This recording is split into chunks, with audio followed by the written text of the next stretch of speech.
حضرت طفیل جب اس جھونپڑی میں گھستے ہیں تو کیا دیکھتے ہیں کہ ایک کونے میں چراغ جل رہا ہے. اس چراغ کے پاس کھجور کے پتوں کی بنی ہوئی ایک چٹائی بچھی ہوئی ہے. اس چٹائی کے اوپر کوئی لیٹا ہوا ہے. قریب گئے تو پتا چلتا ہے کہ ایک عورت ہے, اور قریب جاتے ہیں تو پتا چلتا ہے کہ وہ بوڑھی عورت ہے. اور قریب گئے تو کیا دیکھتے ہیں کہ وہ تو آنکھوں سے اندھی ہے, دانت اس کے منہ میں نہیں ہے, اور ہاتھوں سے کوڑی اور پیروں سے لنگڑی ہے. حضرت طفیل اس کے پاس بیٹھ جاتے ہیں اور کہتے ہیں ماں. اس نے کہا جی کیا میں تم سے کچھ پوچھنا چاہوں تم بتاؤ گی؟ اس نے کہا بولو بیٹا. کہا یہ آدمی جو تمہارے پاس آیا ہے اور ابھی ابھی یہاں سے گیا ہے, یہ کون ہے؟ کیا تم اس کو جانتی ہو؟ کیا تم نے کبھی اس کو دیکھا ہے؟ کہا نہیں, میں آنکھوں سے اندھی ہوں, میں کیسے دیکھ سکتی ہوں؟ کہا ماں مجھے جلدی بتاؤ کہ یہ آدمی یہاں آتا ہے تو کم سے کم تمہیں بتایا تو ہوگا کہ میں کون ہوں. کہا نہیں میرے بیٹے, یہ آدمی یہاں 4 سال سے برابر کنٹینیو آتا ہے, چاہے کتنی بارش ہو, چاہے کتنی آندھی ہو, چاہے کتنا طوفان ہو, چاہے کچھ بھی ہو, لیکن یہ یہاں ضرور آتا ہے. لیکن 4 سال سے آج تک اس نے مجھے اپنا نام نہیں بتایا. کہ رات کے اندھیرے میں روزانہ ایک گھر میں جاتے. ایک صحابی ہے حضرت طفیل دوسی, قبیلہ دوس سے ان کا تعلق. ان کو شک ہوتا ہے کہ عمر یہ رات کو روزانہ کہاں جاتے ہیں. پوچھ کے تھک گئے, لیکن حضرت عمر نے نہیں بتایا کہ میں رات کو کہاں جاتا ہوں.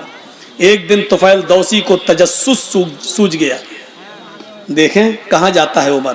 رات کی تاریکی میں, رات کے اندھیرے میں جاسوسی کرنے لگے. حضرت عمر آگے آگے جا رہے ہیں, طفیل دوسی پیچھے پیچھے پیڑ سے چھپ کے کہ عمر مجھے دیکھ نہ لیں. حضرت عمر دائیں بائیں دیکھ رہے ہیں, لیکن ان کو پیچھے کا کوئی آدمی دکھائی نہیں دے رہا ہے. چل دیے 4-5 میل دور ایک بیابان آبادی میں, آج بیابان جگہ آ جاتے ہیں. 5-6 جھونپڑیوں کے علاوہ وہاں کچھ نہیں ہے.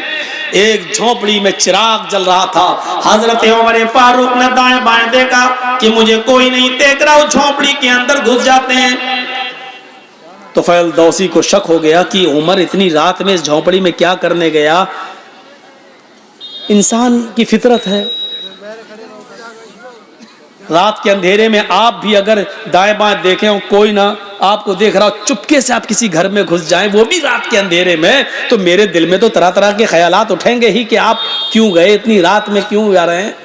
طفیل دوسی کہتے کہ میں عمر کے نکلنے کا انتظار کرنے لگا کہ اتنی رات میں عمر اس گھر میں کیا کرتا ہے, اور روزانہ آتا ہے کیا کرتا ہے.